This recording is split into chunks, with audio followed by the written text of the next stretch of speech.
এই 1 ঘন্টা আপনাদের সঙ্গে আছে আমি খালেদ মহিউদ্দিন। আর সবশেষের খবরের আলোচনার বিশ্লেষণ সাথে নিয়েছে আমি মাহমুদা মমিতা। আর খেলাধুলার খবর জানাবো আমি সাইদ সাদিক। তবে আগে জানিয়ে দিচ্ছি শিরোনাম। 18 তলার অনুমোদন নিয়ে 23 তলা করেছেন এইচবিএম ইকবাল, নিজ খরচে ভেঙে ফেলার নির্দেশ।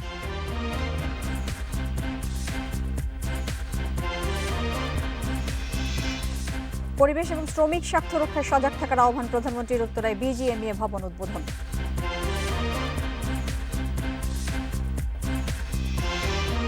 বঙ্গবন্ধু ওপেন গলফের প্রথম দিনে শীর্ষ 10 দেশের 3 জন, সিদ্দিকুরকে ছাপিয়ে 2-এ মুয়াজ।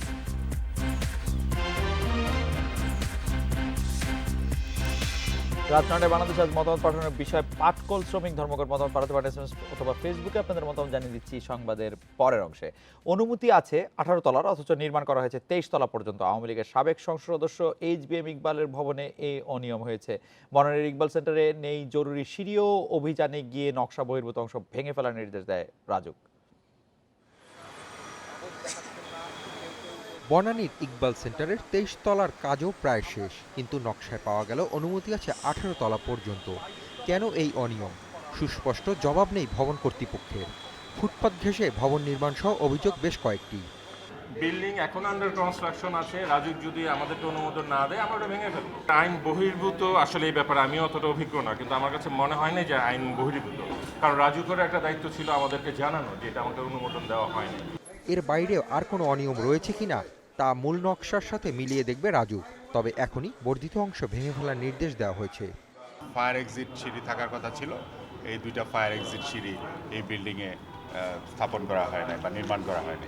আন্ডার কনস্ট্রাকশন বা চলমান কাজ সেটা বন্ধ থাকবে, উপরের নির্মাণ কাজটা তারা করতে পারবে না, সেই ধরনের নির্দেশনা আমরা প্রদান করছি। আর অতিরিক্ত তলা যেটা তৈরি করেছে সেটা তারা তাদের যৌক্তিক সময়ের মধ্যে নিজ ব্যবস্থাপনায় সরিয়ে নেবে, এটা আমাদের পক্ষ থেকে নির্দেশনা থাকবে। বনানীতে এমন কোনো ভবন নেই যেটিতে অনিয়ম পাচ্ছে না রাজু। আউয়াল সেন্টারের মালিক স্বীকার করছে 21 তলার অনুমতি নিয়ে 22 তলা করা হয়েছে, এজন্য রাজুককে ম্যানেজ করেছে বলেও ফোনে জানায় মালিক। পাশের 15 তলা ডেল্টা ডালিয়া ভবনে নেই অগ্নি নির্বাপন ব্যবস্থা, জরুরি বহির্গমন সিঁড়িও নেই। এরই মধ্যে তাদেরকে নোটিশ দিয়েছে ফায়ার সার্ভিস। একটা ইমার্জেন্সি সিঁড়ির জন্য আমাদের সব প্রোটেকশন নেওয়া হয়েছে, বোধহয় 2-1 দিনের কাজ আরম্ভ হবে। অভিজাত এলাকার প্রায় সব ভবনে এমন অসঙ্গতি দেখে হতবাক রাজু। কর্তৃপক্ষ বলছে ছাড় পাবে না একটিও। Asif Mahmud Shah, independent News, Dhaka.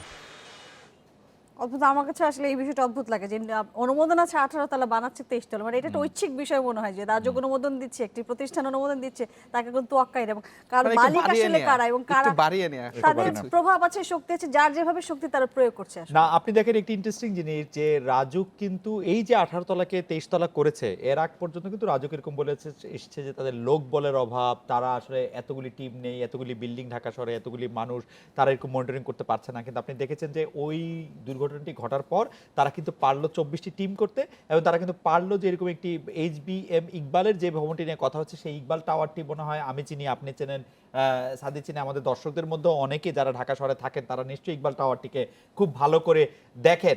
সেই ইকবাল টাওয়ারটির যে অনুমোদন 18 তলার অনুমোদনটি 23 তলা হয়েছে, সেইটি বোঝার জন্য অভিযান চালিয়ে বুঝতে হলো, তাও আবার এতদিন পরে। এটি কিন্তু আসলে এটি কিন্তু আসলে একটু অদ্ভুত। এটি একটি ঘটনার পরে আমাদের খুব ভাগ্য ভালো যে এই ভবনটিতে এমন কিছু দুর্ঘটনা ঘটে নাই, যে দুর্ঘটনাটি আসলে এই 18 তলা থেকে 23 তলা হওয়ার জন্য যেটি ঘটতে পারত, সেটির ক্ষেত্রে সবগুলি হ্যাজার্ডই রয়েছে। এখন বিল্ডিং উঁচু করলে যে আসলে আগুনের ঝুঁকি বাড়বে বা অন্য কিছু হবে, ব্যাপারটা এরকম না, কিন্তু সব রকম ঝুঁকি আমাদের আসলে কনসিডার করতে হবে। এবং অননুমোদিত নকশা, কারণ নকশার অনুমোদন ধরেন 18 তলার অনুমোদন দেওয়া হয়েছে, সেইটি একটি বিশেষ কারণেই দেওয়া হয়েছে। মানে এটি এমন না যে উনি পয়সা খরচ করে বিল্ডিং বানাবেন, তাকে আসলে রাজুক মানা করবে কেন? রাজুক এগুলি মানা করেছে কারণ এগুলি নির্দিষ্ট কারণেই মানা করেছে। কেউ যদি এটা আরেকটু লোভে পরে 5 তলা বাড়িয়ে ফেলে, এবং বনানীর মতো জায়গায় এত গুরুত্বপূর্ণ, চারপাশে এত রাস্তা আছে, মানুষের চলাচল আছে, এই 5 তলার নিশ্চয়ই অনেক দামে বিক্রি অথবা ভাড়া দেওয়া হয়েছে। সেই দায় এবং সেই সবকিছুই কিন্তু এখন মিটিয়ে ফেলতে হবে। এটি শুধু নিজ খরচে ভেঙে ফেলা নয়, এর জন্য জরিমানা করা, তাকে শাস্তি দেওয়াটাও জরুরি বলে আমি মনে করি। এবং রাজুকের দায়িত্ব আসলে সবচেয়ে বেশি বর্তায় রাজুকের উপর, এবং তাদেরই তদারকি করতে হবে। যাই হোক, আমাদের তার সংবাদ রয়েছে। সরঞ্জাম স্বল্পতায় ভুগছে ফায়ার সার্ভিস। দেশের জনগোষ্ঠীর তুলনায় সংস্থার লোকবলও পর্যাপ্ত নয়। বিভিন্ন সময়ে আধুনিকায়নের কথা বলা হলেও বাজেটে অগ্নি প্রতিরোধ এবং আগুন নেভানোর সরঞ্জামের জন্য বরাদ্দ খুবই কম। জরুরি ভিত্তিতে সেবামূলক এই সংস্থাকে ঢেলে সাজানোর তাগিদ বিশ্লেষকদের। বনানী এফআর টাওয়ারে অগ্নিকাণ্ডে উদ্ধার তৎপরতায় দেখা যায় মাত্র একটি বড় ল্যাডার ব্যবহার করা হচ্ছিল। ভবনে আটকা পড়াদের মৃত্যু ঝুঁকি বাড়লেও উদ্ধারকর্মীদের সক্ষমতা ছিল সীমিত। বর্তমানে ফায়ার সার্ভিসের কাছে ১৬ তলা সক্ষমতার ল্যাডার আছে মাত্র ৩টি, আর ১০ থেকে ১২ তলা সক্ষমতার ল্যাডার ৪টি। এর মধ্যে ঢাকায় ৪ আর ঢাকার বাইরে শুধু চট্টগ্রাম ও সিলেটে একটি করে ল্যাডার আছে। এছাড়া রাজধানীতে ফায়ার স্টেশন মাত্র ১৬টি। তাই একই সময়ে একাধিক জায়গায় আগুন ধরলে বা দূরবর্তী এলাকায় আগুন নেভাতে অনেক ক্ষেত্রেই সংস্থাটিকে সংকটে পড়তে হয়। আধুনিক যন্ত্রপাতি ব্যবহারে ফায়ার কর্মীদের প্রশিক্ষণেরও ঘাটতি আছে। সাফিসিয়েন্ট না আসলে, কারণ হয়তো আমরা এক জায়গায় আগুন নিভাতে পারবো, কিন্তু একই সাইমultaneously কয়েকটা যে আগুন লেগে যায় তখন এটার জন্য খুবই চ্যালেঞ্জিং কাজ হবে। এটা অবশ্যই অপ্রতুল বলবো আমি। আরও কার্যকরী করার জন্য আমি মনে করি এই ডিপার্টমেন্টের বাজেটগুলো বাড়াতে হবে, ফায়ার স্টেশন বাড়াতে হবে, যেদিকে সাথে সাথে কিন্তু ইকুইপমেন্টগুলো বাড়াতে হবে এবং তার সাথে কিন্তু আমার প্রশিক্ষিত ম্যান পাওয়ার থাকতে হবে আসলে কীভাবে কাজ করা হবে। তেল ও রাসায়নিকের আগুন নেভাতেও ফায়ার সার্ভিসের কাছে সরঞ্জাম নগণ্য। গত অর্থবছরে এই সংস্থার রাজস্ব বাজেট ছিল ৪৮৭ কোটি টাকা। এর মধ্যে সরঞ্জামের জন্য বরাদ্দ ছিল মাত্র ২১ কোটি টাকা, যার বেশিরভাগই ব্যয় হয়েছে পুরনো যন্ত্রপাতি মেরামতে। বিভিন্ন ধরনের প্রকল্প হাতে নেওয়া হলেও তা অপ্রতুল বলছেন সংস্থার কর্মকর্তারা। এই বাহিনীর সক্ষমতা বৃদ্ধি, ঢাকা শহরের আয়তন, হাইরাইজ বিল্ডিং যেভাবে বৃদ্ধি পাচ্ছে, সব বিবেচনায় এই ইকুইপমেন্ট সরঞ্জামাদি এবং গাড়ি ইত্যাদি আরও বৃদ্ধির সুযোগ রয়েছে বা প্রয়োজন আছে বলে আমরা মনে করি। দেশের ১৬ কোটি জনসংখ্যার বিপরীতে ফায়ার সার্ভিসের লোকবল মাত্র ৯,৬০০ জন। এর মধ্যে অপারেশনাল লোকবল ৭,০০০-এর কম। সময়ের সাথে তাল মিলিয়ে এই সংস্থার সক্ষমতা বাড়ানো ও আধুনিকায়ন জরুরি বলছেন অগ্নি নির্বাপনে নিয়োজিতরা। Farzana Akter, Independent News, Dhaka. উত্তরায় তৈরি পোশাক শিল্প মালিকদের সংগঠন বিজিএমইএ নতুন ভবন উদ্বোধন হয়েছে। প্রধানমন্ত্রী শেখ হাসিনা দুপুরে গণভবন থেকে ভিডিও কনফারেন্সের মাধ্যমে এর উদ্বোধন করেন। এ সময় আগামীতে জলাধারে আর কোনো স্থাপনা নির্মাণ যেন না হয় সেদিকে খেয়াল রাখতে বলেন তিনি। নতুন ভবনে বিজিএমইএ এর কার্যক্রম শুরু হবে ১৫ এপ্রিল। উত্তরার ১৭ নম্বর সেক্টরে লেক পাড়ে নির্মিত হচ্ছে বিজিএমইএ কমপ্লেক্স। ১১০ কাঠা জমিতে প্রায় ২৫০ কোটি টাকা ব্যয়ে নির্মাণ করা হচ্ছে কমপ্লেক্সটি। 2টি বেসমেন্ট সহ এতে থাকছে ১৩ তলার 2টি টাওয়ার, আর মাঝখানে থাকবে একটি 5 তলা টাওয়ার। এখন চলছে 6 তলার নির্মাণ কাজ। কমপ্লেক্সের 1 থেকে 4 তলা ব্যবহার করবে বিজিএমইএ। থাকবে অডিটোরিয়াম, এক্সিবিশন সেন্টার, শোরুম সহ আধুনিক নানান সুবিধা। কমপ্লেক্স উদ্বোধন করে পরিবেশ ও শ্রমিক স্বার্থ রক্ষায় মালিকদের সজাগ থাকার আহ্বান জানান প্রধানমন্ত্রী শেখ হাসিনা।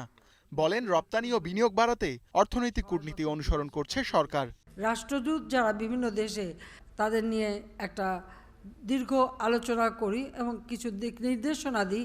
সেই নির্দেশনার মধ্যে এটাও একটা ছিল যে কোন কোন দেশের কোন কোন পণ্যের চাহিদা বেশি এবং সেটা খুঁজে বের করা এবং সেই ধরনের পণ্য আমাদের দেশে আমরা যাতে উৎপাদন করতে পারি, রপ্তানি করতে পারি, সেই সুযোগটাও সৃষ্টি করা। এবং অনুষ্ঠানে শিল্পের নানা সমস্যা প্রধানমন্ত্রীকে জানান উদ্যোক্তারা। রুগ্ন কারখানা রক্ষায় বিশেষ প্রণোদনা ও রপ্তানিতে নগদ সহায়তা দাবি করেন তারা। অনেকগুলো চ্যালেঞ্জের মধ্যে সবচেয়ে আগে ভাবমূর্তি চ্যালেঞ্জ। মাননীয় প্রধানমন্ত্রী আমাদেরকে সাহায্য করবেন যাতে আন্তর্জাতিক এবং দেশীয় মিডিয়া সব জায়গায় যেন আমাদের সুন্দর গল্পগুলো আমরা গুছিয়ে বলতে পারি। আমাদেরকে অন্তত পক্ষে আগামী 1 বছরের জন্য 5% হারে যারা আলটিমেট এক্সপোর্ট করে তারা যেন নগদ সহায়তা পায়। বাচ্চাকে স্কুলে পড়াতে পারে না, যারা জেলে যাওয়ার অবস্থার মধ্যে আছে, সেই 169টি ফ্যাক্টরিরও একটা ব্যবস্থা আপনি করে দেবেন বলে আমরা বিশ্বাস করি। হাতিরঝিলে অবৈধভাবে নির্মিত বিজিএমইএ ভবন ভেঙে ফেলতে 2016 সালের 2রা জুন চূড়ান্ত রায় দেয় আপিল বিভাগ। পরে বিজিএমইএর আবেদনে ভবন ভাঙতে কয়েক দফা সময় দেয়া হয়। 12 এপ্রিল শেষ হচ্ছে সেই সময়। বিজিএমইএ নেতারা জানান, পুরনো ভবনে 11 এপ্রিল তারা শেষ অফিস করবেন। Ruhul Amin, independent News, Dhaka. বিএনপির ভেতর বিভ্রান্তি তৈরিতে নানা ষড়যন্ত্র হচ্ছে বলে অভিযোগ করেছেন দলের মহাসচিব মির্জা ফখরুল ইসলাম আলমগীর। কঠিন সময়ে নেতা কর্মীদের হতাশ না হওয়ার আহ্বানও জানিয়েছেন তিনি। খালেদা জিয়ার মুক্তির দাবিতে বিকেলে জাতীয় প্রেস ক্লাবে সর্বদলীয় ছাত্র ঐক্য আয়োজিত সভায় এই আহ্বান জানান ফখরুল। তিনি বলেছেন, হতাশায় থাকলে কখনো বিজয় অর্জন সম্ভব নয়। বিএনপি মহাসচিব দাবি করেন, বর্তমানে শুধু বিএনপি নয়, গোটা দেশ সংকটে রয়েছে।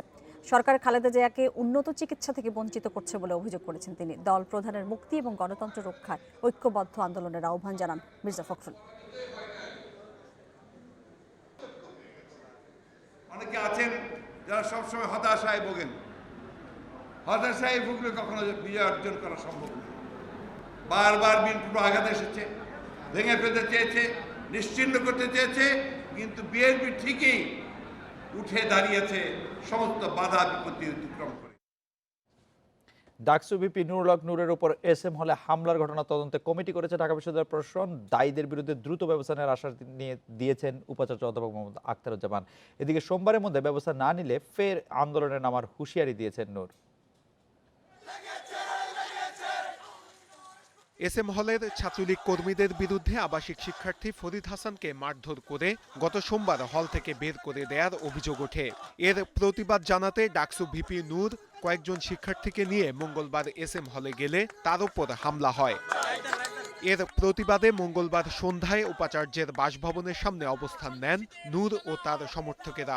পরে বুধবার সকালে নূর সহ আন্দোলনরতদের সঙ্গে নিজ কার্যালয়ে বৈঠক করেন উপাচার্য। আলোচনা শেষে উপাচার্য জানান, এ ঘটনায় দায়ীদের দ্রুত বিচার করা হবে। খতিয়ে দেখার জন্য আমি বলছি একেবারেই গভীরভাবে দেখা যে এই ধরনের ঘটনা ঘটলো কেন এই ধরনের ঘটনা ঘটবে, কোনো ক্রমেই কাম্য নয়। অতএব এটা তদন্ত সাপেক্ষে দোষীদের বিরুদ্ধে ব্যবস্থা নেওয়া এটা খুবই জরুরি। অন্যদিকে উপাচার্যের আশ্বাসে অবস্থান কর্মসূচি স্থগিত করেন নূর। তবে সোমবারের মধ্যে দোষীদের বিরুদ্ধে ব্যবস্থার দাবি জানিয়েছেন তিনি। যারা জড়িত তাদের বিরুদ্ধে দৃষ্টান্তমূলক ব্যবস্থা আমরা আগামী সোমবারের মধ্যে দেখতে চাই। যদি তারা সেটা নিতে ব্যর্থ হয় তাহলে হয়তো আমরা কোনো কর্মসূচি ঘোষণা করব। এদিকে ছাত্রলীগের দাবি, রাজনৈতিক ফায়দা নিতেই ভিপি নূর পরিকল্পিত পরিস্থিতি তৈরি করেছেন। হামলার নাটক সাজিয়ে আপনি জানেন যে আমাদের যে ক্যারেক্টার অ্যাসাসিনেশনের চেষ্টা ছাত্রলীগের বিরুদ্ধে, সেটি করে আপনি জানেন যে এই গুজব পারদর্শিতার উপর ভিত্তি করেই কিন্তু এই তথাকথিত ভিপোর সংগঠনটির উদ্ভব হয়েছে। সাধারণ শিক্ষার্থীরা ক্ষুব্ধ হয়ে ভিপির ওপর হামলা করেছে বলেও দাবি ছাত্রলীগের। নূরে আলম, ইন্ডিপেন্ডেন্ট নিউজ, ঢাকা। রাঙামাটির রাজস্থলীতে প্রতিপক্ষের গুলিতে অন্তত 7 জন নিহতের খবর পাওয়া গেছে। তবে বিষয়টি এখনো নিশ্চিত করেনি প্রশাসন। আজ ভোরে দুর্গম গাইন্দা ইউনিয়নের মারমাপাড়ায় এই ঘটনা ঘটেছে বলে দাবি করেছেন স্থানীয়রা। তারা জানিয়েছেন, পাহাড়ি একটি সংগঠনের অন্তর্কোন্দলের জেরে এই ঘটনা ঘটে থাকতে পারে। গতরাতে একটি পরিত্যক্ত ঘরে অবস্থান করছিল ওই 7 জন। এমন খবরে প্রতিপক্ষের লোকজন তাদের রাত থেকে ঘেরাও করে রাখে। ভোরে তাদের গুলি করে হত্যা করে বলেও জানিয়েছে স্থানীয়রা। এই ঘটনার খবর পেয়ে ওই এলাকায় অভিযানে নেমেছেন আইন শৃঙ্খলা বাহিনী। তবে এখনো পর্যন্ত তারা কোনো মরদেহ উদ্ধার করতে পারেনি।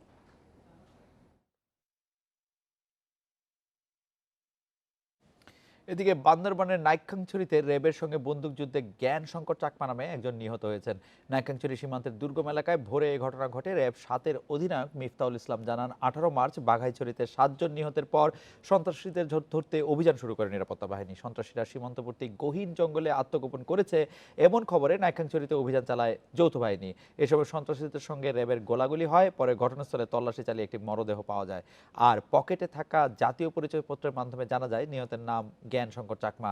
ঘটনাস্থল থেকে 7টি এসএমজি, 437 রাউন্ড গুলি ও খোসা উদ্ধার করা হয়েছে। পহেলা বৈশাখ নিয়ে সামাজিক যোগাযোগ মাধ্যমে অপপ্রচার ঠেকাতে এবার কঠোর নজরদারি থাকবে সরকারের। পাশাপাশি রমনা বটমূল, ঢাকা বিশ্ববিদ্যালয় সহ রাজধানীর গুরুত্বপূর্ণ এলাকায় থাকবেন কড়া নিরাপত্তা। আগের কয়েক বছরের মতো এবারও মঙ্গল শোভাযাত্রায় মুখোশ পরায় বিধিনিষেধ থাকছে বলে জানিয়েছেন স্বরাষ্ট্রমন্ত্রী আসাদুজ্জামান খান। পহেলা বৈশাখের নিরাপত্তা নিয়ে বুধবার আইন শৃঙ্খলা বাহিনীর প্রধানদের সঙ্গে বৈঠক করেন স্বরাষ্ট্রমন্ত্রী। এতে রাজধানী সহ সারা দেশে বর্ষবরণ উৎসব নির্বিঘ্ন করতে বেশ কিছু সিদ্ধান্ত হয়। আলোচনা শেষে স্বরাষ্ট্রমন্ত্রী বলেন, নাশকতার কোনো হুমকি না থাকলেও পহেলা বৈশাখে রাজধানীতে জনসমাগম স্থল সহ গুরুত্বপূর্ণ জায়গায় জোরদার করা হবে নিরাপত্তা। সিসিটিভি ক্যামেরায় নজরদারির পাশাপাশি চলবে বিশেষ তল্লাশি। ইফটিজিং ঠেকাতে ভ্রাম্যমাণ আদালত থাকবে বলেও জানান মন্ত্রী। ইফটিজিং, নাশকতা প্রতিরোধে দৃশ্যমান পুলিশের পাশাপাশি গোয়েন্দা সংস্থা কাজ করবে। অনুষ্ঠানের বিভিন্ন পয়েন্টে নির্বাহী ম্যাজিস্ট্রেটের নেতৃত্বে প্রয়োজনীয় সংখ্যক মোবাইল কোর্ট থাকবে। মঙ্গল শোভাযাত্রা নির্বিঘ্ন করতে বেশ কিছু সিদ্ধান্তও জানান স্বরাষ্ট্রমন্ত্রী। মঙ্গল শোভাযাত্রার মুখে যে মুখোশটি সেই মুখোশটি পরা যাবে না এবং হাতে সেই মুখোশ নিয়ে যেতে পারবেন। ভুবুজেলা বাজানো, আপনারা জানেন একটা বিকট শব্দের বাঁশি, এইটা কেউ বাজাবেন না বলে আমরা রিকোয়েস্ট করব এবং বাজাতে আমরা কাউকে দেব না। ঢাকা বিশ্ববিদ্যালয় এলাকায় বর্ষবরণের সব আয়োজন সন্ধ্যা ৬টার মধ্যে শেষ করতে হবে বলেও জানান স্বরাষ্ট্রমন্ত্রী। Ariful Islam Mithu, independent News, Dhaka. খেলাধুলার খবরের জন্য চলে যাচ্ছি সাইসিদ আপনার কাছে। কুর্মিটোলা গলফ জমে উঠেছে। হ্যাঁ, প্রথম দিন আসলে স্বাগতিকদের জন্য বেশ ভালো গেছে। স্পটলাইটে সবসময় সিদ্দিকুর থাকেন, তবে তাকে ছাপিয়ে একজন অপরিচিত মুখ উঠে এসেছেন এবং তার নাম মুয়াজ আহমেদ মোহাম্মদ। তিনি পারের থেকে 6 শট কম খেলে আসলে 2-এ অবস্থান করছেন, সেই খবর জানাচ্ছি। বঙ্গবন্ধু ওপেন গলফের প্রথম দিনে দেশিদের মধ্যে আলো কেড়েছেন অপরিচিত মুখ মুয়াজ মোহাম্মদ। কুর্মিটোলা গলফ কোর্সে এদিন পারের চেয়ে 6 শট কম খেলে যৌথভাবে দ্বিতীয় স্থানে মুয়াজ। প্রথম রাউন্ড শেষে শীর্ষ 10-এ আছেন 3 স্বাগতিক গলফার। ভালো শুরু পেয়েছেন সিদ্দিকুর, যৌথভাবে আছেন 7ম স্থানে। আগের 3 আসরে একেবারেই সাদামাটা মুয়াজ মোহাম্মদ, সামলাতে পারেননি চাপ, মিস করেছেন কাট। চতুর্থ চেষ্টায় একেবারে ভিন্ন 22 বছর বয়সী এই গলফার। ত্রুটি বলতে চতুর্থ রাউন্ডে একমাত্র বগি, এরপরই ক্যারিয়ার সেরা পারফরম্যান্স 7-7টি বার্ডিতে। বঙ্গবন্ধু ওপেন গলফের প্রথম দিনে লাল সবুজের সবচেয়ে সফল প্রতিনিধি সাভারের মুয়াজি। ছোট থেকে তো এখানেই খেলতেছি, যত টুর্নামেন্ট হয় এখানে পার্টিসিপেট করি। সবগুলো এশিয়ান ট্যুর এডিটি তো খেলছি, এডিটি সবগুলোতেই কাট পাইছি। এশিয়ান ট্যুরে কোনোটাই কাট পাইনি এই পর্যন্ত। নিজ কাজটা ঠিকই সেরেছেন প্রত্যাশার কেন্দ্রে থাকা সিদ্দিকুর রহমান। প্রথম রাউন্ডের ফ্রন্ট পর্বে মাত্র একটি বগি, তারপরই ফিরে পেয়েছেন নিজেকে। পারের চেয়ে 5 শট কম খেলে যৌথভাবে 7ম সিদ্দিকুর। তবে দিনের শুরুতে কুর্মিটোলার মনোযোগ কেড়েছেন লাল সবুজের আরেক প্রতিনিধি সজীব আলী। পারের চেয়ে 5 শট কম খেলে সিদ্দিকুরের সাথেই যৌথভাবে 7ম অবস্থানে তিনি। প্রথম দিন হতাশ করেছেন জামাল মোল্লা। প্রথম রাউন্ডে পারের চেয়ে 1 শট বেশি খেলেছেন। প্রথম লাইনে আমি অনেক ভালো মেরেছি, জাস্ট পার্ট পড়েনি, বাট ব্যাকলাইনে গিয়ে পার্ট পড়েছে। That was the different only. বাংলাদেশে অনেকেই মোটামুটি ভালো খেলেছে, এটা অবশ্যই আমাদের একটা অ্যাডভান্টেজ। খেলা যখন প্রথম দিনে তো ভালো করেছি, ইনশাল্লাহ যে বাকি আরও 3 দিন অবশ্যই ভালো করব। এটা অ্যাকচুয়ালি শিওর দেওয়া বলাটা অ্যাকচুয়ালি উচিত না। যদি খেলা যদি ভালো হয় ইনশাল্লাহ আমরা শিল্পাটা অবশ্যই রাখবো। প্রথম রাউন্ড শেষে পারের চেয়ে 8 শট কম খেলে লিডার বোর্ডের শীর্ষে অস্ট্রেলিয়ান মাভেরিক অ্যান্ডক্লিফ। Zahirul Islam, Independent News, Dhaka. Dhaka Premier Division cricket লিগের 9ম রাউন্ডে কাল আবাহনীর শক্ত পরীক্ষা নিতে প্রস্তুত প্রাইম দোলেশ্বর। ধারাবাহিকতা রেখে সবার আগে সুপার 6 নিশ্চিত করলেও উন্নতির অনেক জায়গায় দেখছেন আবাহনী অধিনায়ক মোসাদ্দেক সৈকত। দিনের অন্য ম্যাচে বিকেএসপিতে শেখ জামালের মুখোমুখি হবে লেজেন্ডস অফ রূপগঞ্জ, আর ফতুল্লায় উত্তরা স্পোর্টিং খেলবে খেলাঘরের বিপক্ষে। 8 ম্যাচে 7 জয়, সবার আগে সুপার 6-এ আবাহনী। তারকায় ঠাসা দল বেশ কবার শক্ত পরীক্ষায় পড়েছে, তবে ঠিকঠাক উতরে গেছে চ্যাম্পিয়নরা। ভুল ত্রুটি শুধরে প্রতি ম্যাচে উন্নতির চেষ্টা করছে দল। চিন্তার কারণ, সেট হয়েও কেউ ইনিংস বড় করতে পারছেন না। সুপার 6-এর আগে সমস্যার সমাধান চায় ম্যানেজমেন্ট। শেষ ম্যাচে খেলাঘরকে উড়িয়ে দেওয়ার পর আত্মবিশ্বাসে কোনো ঘাটতি নেই আবাহনীর, তবে আত্মতুষ্টিতে ভুগলেই বিপদ। প্রতিপক্ষ প্রাইম দোলেশ্বর মোমেন্টাম ফিরে পেয়েছে, সতীর্থদের তাই সতর্ক করে দিচ্ছেন মোসাদ্দেক সৈকত। ওরা অ্যাজ এ টিম মানে নো ডাউট খুব ভালো খেলতেছে। আসলে এখানে আমাদের টিম হিসাবে কেমন খেলতেছে সেটাও সবাই দেখতেছে। তো আসলে ওদেরকে নিয়ে নতুন করে ভাবার কিছু নাই। আমাদের যে পটেনশিয়াল আছে, আমি মনে করি যে যদি সবাই তাদের পটেনশিয়াল অনুযায়ী যদি তার 80% খেলতে পারে, আমার মনে হয় যে আমরা ইজিলি ম্যাচ থেকে বের হতে পারবো।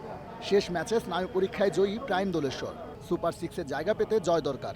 দলটির বড় শক্তি ইনফর্ম ফরহাদ রেজা, তবে শক্তিশালী আবাহনীর বিপক্ষে জিততে সমন্বিত পারফরমেন্স চায় দোলেশ্বর। আবাহনীর সাথে সবাই একটু এক্সট্রা এফোর্ট দেয়, আমার মনে হয়। যেটা আমার ক্ষেত্রেও এরকম হয় যে আবাহনীর সাথে একটু ভালো খেলার চেষ্টা করি, কারণ আবাহনীর সাথে ভালো খেললে ফোকাসটা বেশি পড়ে। সো এই জন্য আমাদের টিমও এরকম একটু চাঙ্গা থাকবে। সুপার 6-এ যেতে চ্যালেঞ্জের মুখে শেখ জামাল ধানমন্ডি ক্লাব। টেবিলের 2-এ থাকা লেজেন্ডস অফ রূপগঞ্জের বিপক্ষে জয়ের বিকল্প নেই সোহানদের। Sabbir Irfan, Independent News, Dhaka. জয় দিয়েই এএফসি কাপ মিশন শুরু করেছে ঢাকা আবাহনী। গ্রুপ পর্বের প্রথম ম্যাচে নেপালের মানাং মার্শিয়াংতিকে হারিয়েছে 1-0 গোলে। কাঠমান্ডুর আনফা কমপ্লেক্সে বল দখলে গিয়েছিল মার্শিয়াংতি। গোলের চেষ্টা চালিয়েছে আবাহনীও। সাফল্য আসে ম্যাচের 28 মিনিটে। দলকে এগিয়ে নেন আফগান রিক্রুট মাসি সাইঘানি। বিরতির পর স্কোর লাইনে আর পরিবর্তন আসেনি। 7 শটের 4টি অন টার্গেটে রেখে গোল পায়নি মার্শিয়াংদি, অন্যদিকে 5 শটের 2টি অন টার্গেটে রেখে একবার লক্ষ্যভেদ করেছে আবাহনী। কখনো এফসি কাপের গ্রুপ পর্ব পার করতে পারেনি আকাশী নীল, এবার সেই আক্ষেপ ঘোচাতে চায় বাংলাদেশের চ্যাম্পিয়নরা। গ্রুপে বাকি দুই প্রতিপক্ষ ভারতের মিনার্ভা পাঞ্জাব ও চেন্নাই এফসি। বঙ্গবন্ধু ও বঙ্গমাতা গোল্ড কাপ প্রাথমিক বিদ্যালয় টুর্নামেন্টের আদলে হাই স্কুল পর্যায়েও একটি টুর্নামেন্ট আয়োজনের পরিকল্পনা করছে প্রাথমিক ও গণশিক্ষা মন্ত্রণালয়। পাশাপাশি প্রাথমিক বিদ্যালয়গুলোতে ক্রীড়া শিক্ষক নিয়োগের প্রক্রিয়া চলছে। কাল বঙ্গবন্ধু গোল্ড কাপ প্রাথমিক বিদ্যালয় টুর্নামেন্টের ফাইনালে লড়বে রংপুর ও সিলেট এবং বঙ্গমাতায় খেলবে রংপুর ও ময়মনসিংহ বিভাগ। বঙ্গবন্ধু গোল্ড কাপ প্রাথমিক টুর্নামেন্ট শেষ করছে 9 আসর। অন্যদিকে বঙ্গমাতা গোল্ড কাপের বয়স 8 বছর। এরই মধ্যে প্রাথমিক বিদ্যালয় পর্যায়ে বেশ সুনাম অর্জন করেছে এই দুটি টুর্নামেন্ট। বঙ্গবন্ধু স্টেডিয়ামে আবারও দুটি ফাইনাল। ছেলেদের ফাইনালে রংপুর বিভাগের প্রতিনিধিত্ব করবে নীলফামারীর দক্ষিণ কানিয়ালখাতা সরকারি প্রাথমিক বিদ্যালয়, প্রতিপক্ষ সিলেটের হয়ে খেলবে হরিপুর সরকারি প্রাথমিক বিদ্যালয়। মেয়েদের ফাইনাল হবে লালমনিরহাটের টেপুরগাড়ি বিকে স্কুল ও ময়মনসিংহের পাঁচরুখি স্কুলের মধ্যে। সুখবর, প্রাথমিক বিদ্যালয়গুলো পাচ্ছে ক্রীড়া শিক্ষক, পাশাপাশি হাই স্কুলে শুরু হতে যাচ্ছে এরকম টুর্নামেন্ট। প্রত্যেকটা ক্লাস্টার ভিত্তিক একজন করে শারীরিক শিক্ষক যিনি খেলাধুলার বিষয়টি দেখবেন ওই ক্লাস্টারের সকল স্কুলতে, এবং একজন করে সঙ্গীত শিক্ষক আমরা নিয়োগ করব। অষ্টম শ্রেণীতে এই ধরনের কোনো ফুটবল আয়োজন করা যায় কিনা সেটি আমরা ফুটবল ফেডারেশনের সাথে কথা বলে তাদেরকে নিয়ে আমরা উচ্চ মাধ্যমিক এবং উচ্চশিক্ষা মন্ত্রণালয়ের সাথে আলাপ করব। আগামী বছরই বঙ্গবন্ধুর জন্মশতবার্ষিকী, তাই আগামী আসরকে আরও জাঁকজমক করে আয়োজনের পরিকল্পনা।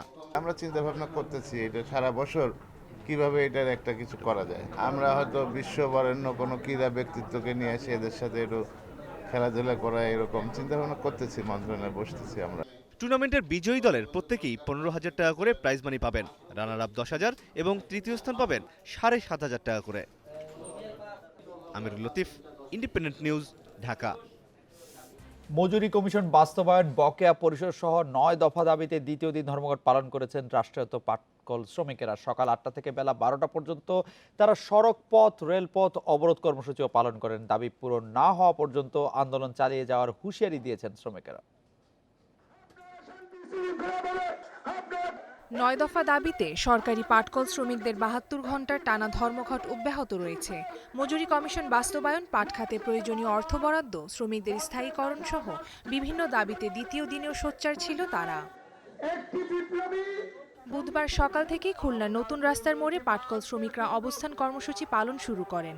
খুলনা যশোর মহাসড়ক ও রেল লাইনের উপর অবস্থান নেন তারা। এতে মহাসড়কে সকল প্রকার যান চলাচল বন্ধ হয়ে যায়। এই সময় মিলের উৎপাদন বন্ধ করে পাটকল শ্রমিকরা কর্মসূচিতে অংশ নেয়। বেলা 12টায় অবস্থান কর্মসূচি শেষ হলে স্বাভাবিক হয় রেল ও যান চলাচল। বাংলাদেশে 26টা পাটকল, প্রত্যেকটি পাটকলে 9 সপ্তাহ, 10 সপ্তাহ, 11 সপ্তাহ, 3-4 মাসের বেতন বাকি আছে। আমরা এর জন্য রাস্তায় নেমেছি। প্রশাসন আমাদের দাবির ব্যাপারে আমাদের নেতৃবৃন্দের সাথে কোনো আলাপ আলোচনা করে নাই। এদিকে একই দাবিতে চট্টগ্রাম, সিরাজগঞ্জ ও নরসিংদীতে অবরোধ এবং বিক্ষোভ কর্মসূচি পালন করে শ্রমিকরা। রাজশাহীর কাটাখালী জুট মিলে সকাল 9টা থেকে শ্রমিকদের বিক্ষোভ হয়। পরে তারা সড়কে অবস্থান নিলে বন্ধ হয়ে যায় ঢাকা-রাজশাহী মহাসড়কের যান চলাচল। এ সময় দাবি পূরণ না হওয়া পর্যন্ত কর্মসূচি চালিয়ে যাওয়ার হুঁশিয়ারি দেন শ্রমিকরা। পাটকল শ্রমিক লীগের ব্যানারে আমরা 9 দফা দাবির কর্মসূচি চালা যাচ্ছে। 2 তারিখ থেকে আমাদের আগামী কালকেও আছে কর্মসূচি। সকাল 8টা থেকে রোড অবরোধ, রাজপথ, রেলপথ অবরোধ এবং মেল ধর্মঘট। বৃহস্পতিবার আবারও অবরোধ ও অবস্থান কর্মসূচি পালনের ঘোষণা দিয়েছেন পাটকল শ্রমিকরা।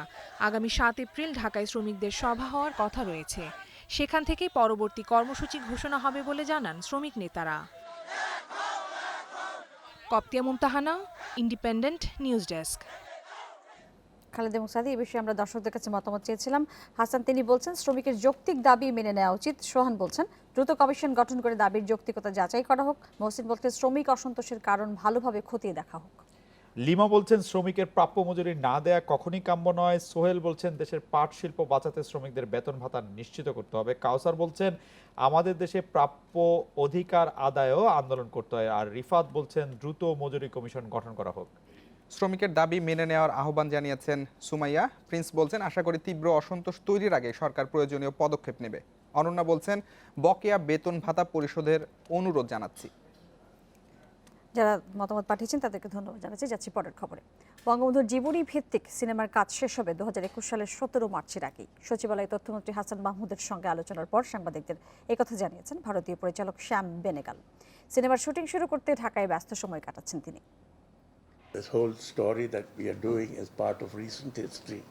বঙ্গবন্ধু গ্রিক ট্র্যাজেডির নায়কদের মতোই অনন্য সাধারণ এক চরিত্র। সাম্প্রতিক ইতিহাস নিয়ে কাজ করা খুব কঠিন। এই গল্প এই দেশের জন্মের ইতিহাস বলবে, ফলে আমি খুবই সচেতন থেকে এটি নির্মাণ করব। বাংলার মাটির নির্যাসে বাংলা ভাষায় নির্মিত হবে বঙ্গবন্ধুর আত্মজীবনী। তবে 2020-এ বঙ্গবন্ধুর জন্ম শতবর্ষ নয়, 2021-এর 17 মার্চের আগে মুক্তি পাবে ভারত বাংলাদেশের যৌথ প্রযোজনার সিনেমাটি, বললেন বেনেগাল।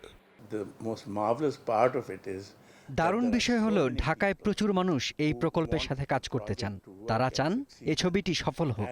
এটা ইন্দো বাংলা যৌথ প্রযোজনা হলেও সব অভিনেতাই নেওয়া হবে বাংলাদেশ থেকে।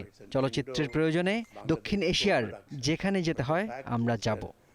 Practically the entire cast will be from Bangladesh.